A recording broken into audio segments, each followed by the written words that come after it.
flood control to. May kinalaman sa flood control to eh. Yan, kailangan natin, nararanasan natin mainit yan. na sa pinto ngayon, Lakay. Dahil isa sa mga flood control projects sa Quezon City, Matalahib Creek Pumping Station dyan sa Santo Domingo. Alamin natin, ano na ba ang update sa isa sa mga flood control project dyan sa nabanggit na lugar? RH5 Val Gonzales, Val. Project kasi ng DPWH ito, Sister El. At sabi ko na nga ba eh. Ayan. Dito sa kinatatayuan ko, ay Barangay Santo Domingo. Mukhang malalim naman yung ano dyan, Val. Mukhang drainage naman yan. Hindi. May pumping station. May pumping station ba? Dito sa, para lang malaman ng ating kababayan kung nasaan ako. Dito sa kinatatayuan ko, ay Barangay Santo Domingo. Kung kakakbang ko, yung ng konti itong aking paa, Barangay Talayan na. Parating binabaha dyan. Magkaibang distrito yun, Mayor. Yung etong Santo Domingo District 4 ay pagilakbang ko at abot ako, siguro konting hakbang lang. Barangay Talayan, District 1 naman yon. Teka, yan ba yung distrito ng congressman na natalo na matako sa flood control project?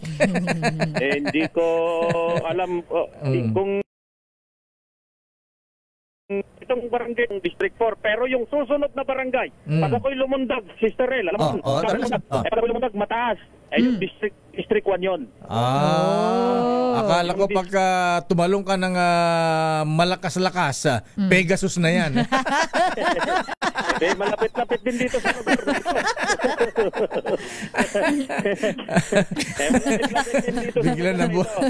Bigla na buhayan si Balo. Narigla yung Pegasus eh. Parang medyo naging masigla ka. Nabuhayan yung aking... Hanapin mo si bossing Joliting dyan. Ayan, Joliting is the name. Ayan. Okay, proceed. Dito sa likuran ko, Barangay Tatalon naman, Quezon City. Sa Araneta. Oo nga, ito yung 4 na barangay na apektado nitong... dapat yan ang pinaglaan naman lang ng 1 billion man lang o kaya 500 milyon dun sa 500 billion na ginastos sa flood control project, Val. Almost 96 million, Mayor, yung inilaan dito sa proyektong ito. Itong proyektong ito na nakakaranas ng napakalalalim na pagbaha. Ang kwento ng mga residente, etong kinatatayuan ko na lugar na ito, Mayor, kung makikita ninyo itong wire ng kuryente na yan. Ano yung building na yun, yung nakikita doon? Anong building yan? Yan ang Maynilad. Maynilad yan. Maynilad ba yan? Yung tanggapan ng Maynilad. Di ba dapat yung mga baha dyan, saluhin na lang ng Maynilad? Ayan. Meron pa ang problema dito sa lugar. Bakit? Dahil sa tagal ko rito, Mayor, nasalo ko na yata lahat ng problema ng mga residente rito. Talaga, ha? Dahil itong Maynilad na binabanggit mo, dapat saluhin nila. Problema sila ng mga residente. Dahil meron silang tumatagas na daluyan ng tubig ngayon, yung malaking hose ay malaking tubo, malaking tubo. Problema ngayon ng mga residente dito sa Barangay Tatalon naman dahil Mayor, walang 1 buwan mahigit na raw na tumatagas. Ilang beses na nilang ini-report dito sa katabi nilang tanggapan ng Maynilad na ito. Hindi lang naman pinapansin. Sige, hayaan mo to i-report natin yan sa Maynilad. Ayan, kay Ron yan tsaka kay Anet.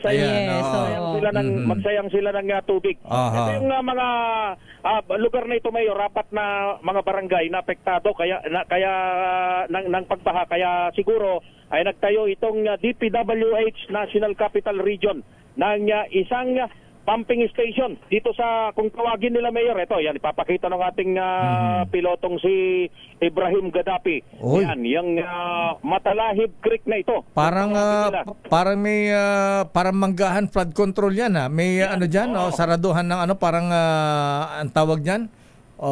Pumping station pumping ito. Station yan? Pumping station ito. Kaya lang, sira-sira na, dumi-dumi na yata, barado na. Parang barado pa. Barado pa talaga ito dahil daming dumi. Ang purpose nitong creek na ito, itong pumping station sa Matalahib Creek na ito, Mayor, naglalayong mapabilis sana yung paglabas ng tubig baha na naiipon dito patungo ng San Juan River. Dahil yung likuran yan, yung struktura na yan, yung pumping station na yan, ay San Juan River na yan. Pero, Mayor, Sister El, doon sa Facebook post mismo ng Barangay Damar dito sa Quezon City, ay itinuturo ang pagtatayo ng pumping station na ito na siyang anila ay dahilan kung bakit nagkaroon ng kawakan at malalim na pagbaha sa kanilang nasasakupan nitong pagtama ng tatlong bagyo ng Habagat. Ayon doon sa FB page ng Barangay Damar, lumiit daw, Mayor. Ito, papakita namin sa iyo. Lumiit ang alin? Lumiit ng 30% ang bahagi ng creek na ito na sinakop ng pumping station kaya't naiimbudo raw yung tubig ulan na ang apektado ay itong kanilang lugar. Ito, tinitingnan ko, Mayor, itong nakapaskil na project. Val, sandali lang Ayan, para sa mga taga Malacanang, ito po ay isang investigative report mula sa aming reporter, na si Val Val Gonzales. Ayan, investigative reporter po ito na walang intelligence fund. Ayan. Proceed, Val. Ayan, walang intelligence fund at hindi pa kami kumakain ngayong oras na ito. Kawawa naman to. Sumisikat na Nagpaparinig pa. Sige, tama na. Kumain ka muna. Kumain ka muna. Tapusin lang natin, Mayor. Sige. Dahil itong construction ng Matalahib Creek Pumping Station na ito, pati dito sa nakapaskil na project signboard ng pumping station, halos 3 buwan nang delayed yung construction ng proyektong ito na sinimulan ang contractor. Ayan, pangalan ng contractor. Anong pangalan? Ito, ang pangalan ng Alpha and Omega? Hindi. Saint Timothy. Ha? Construction Saint Timothy Construction Corporation ni Sara Diskaya? Yan mismo, Sara. Walang... ito lakay. Nakalagay naman Contractor, supplier, Saint Timothy Construction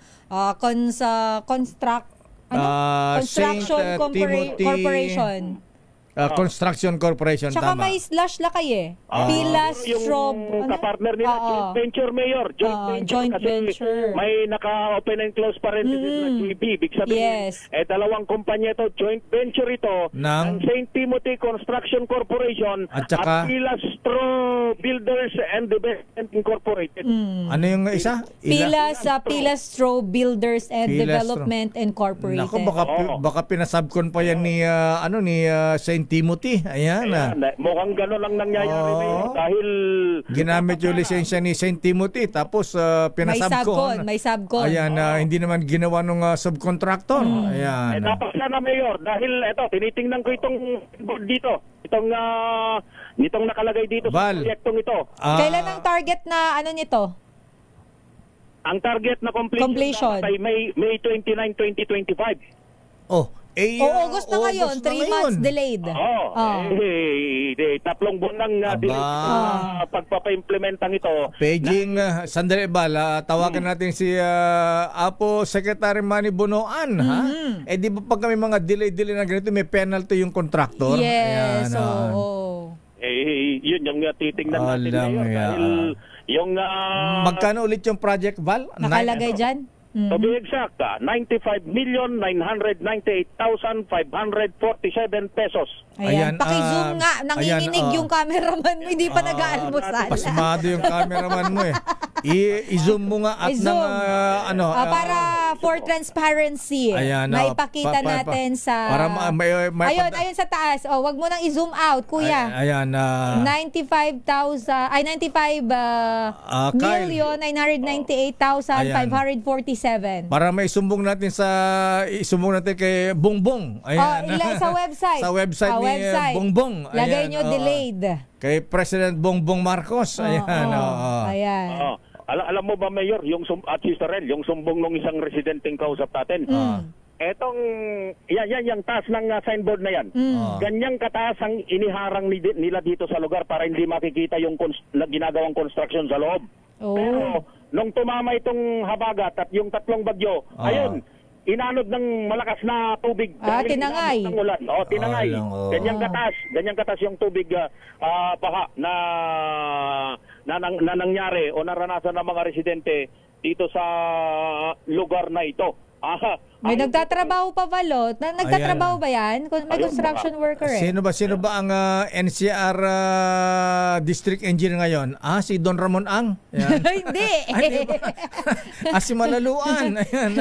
Wala na si Malaluan. Sino pumalit kay Malaluan? Director ng sino ang NCR natin? NCR District. Ayan. Okay, proceed Bal. Ayan. Alam ko gutom ka na. Sige, tapusin mo na. Nakalagay pa nga rito, Mayor, kung sino daw yung pwedeng tawagan na COA Regional Office. May reklamo daw yung proyekto na ito. Ayan dyan. Pero anong pangalan nakalagay din yung pangalan ng COA? Ayan. Nandiyan pa yung regional office ng COA. Ano Nandyan nakalagay? ba? Saan? Contact number, Mayor. Contact Hindi number ko daw. makita. Kung yung kanilang text, COA Citizens Desk. 0915-539-1957. Yun yung nakalagay Bal, dito. ano nakasulat sa COA? Commission or audit? Ayun. Bakit bigla ka ng choices? Ay, Diyos ko. Oy, Apo Secretary Manong Bonoan, huwag na kayong lalayo. Dito lang sa Metro Manila. Ito pa lang. Ito pa lang, first na report ni Investigative Journalism. Mr. President, yan yung hamon niyo. Asan yung mga investigative reporters, ha? Ito na. Hindi na kailangan dito ng Vera Files at saka mga... Ito mismo. Ayan. Ito na mismo, yung reporter namin. Wala pa intelligence fund ito. Wala pang almusal. Hindi pa nag-aalmusal yan, ha? Lubos-lubusin na natin, Mayor. Sige. Natin itong residente para naman masabi kung ano yung epekto sa kanila nitong proyektong ito. Narito at pakinggan natin itong residente, citizen na matagal na dito sa lugar, si Mang Edwin Sulyeta. Dati, wala pa yan, kahit anong lakas ng ulan, dire-diretso pa yung tubig. Habang wala, hindi pa na yung mga yung mga baha dyan. Talagang So, dire-diretso yung tubig. Pag nagpakawala yung dam, saka lang nung tumataas ng tubig sa amin kasi bumabalik yung tubig. Ngayon, konting ulan na lang dito sa lugar namin. May ganyan, hindi pa naaayos nila. Talagang saglit lang, bahang-bahan na. Wala na pong kuwan. Talagang nagdidikas na lang kami. Sa ngayon, Mayor, umaasa na lamang itong napakaraming residente dito sa 4 na barangay na ito mula sa 2 distrito dito sa Quezon City na mangyari yung pagtatapos ng proyekto at mangyari yung pangako ng DPWH na pagka natapos na itong proyektong ito ay masusolusyonan daw ang pagbaha dito sa bahaging ito ng Quezon City. Ako si Bob Sales, DJ Rachel, una sa Pilipinas, una sa Pilipino. Mahiya naman kayo, mahiya naman kayo, mahiya naman kayo. Alang hiya nga sila, Mr. President. Ayan, maraming salamat sa inyong investigative report, Agent Vala Gonzales.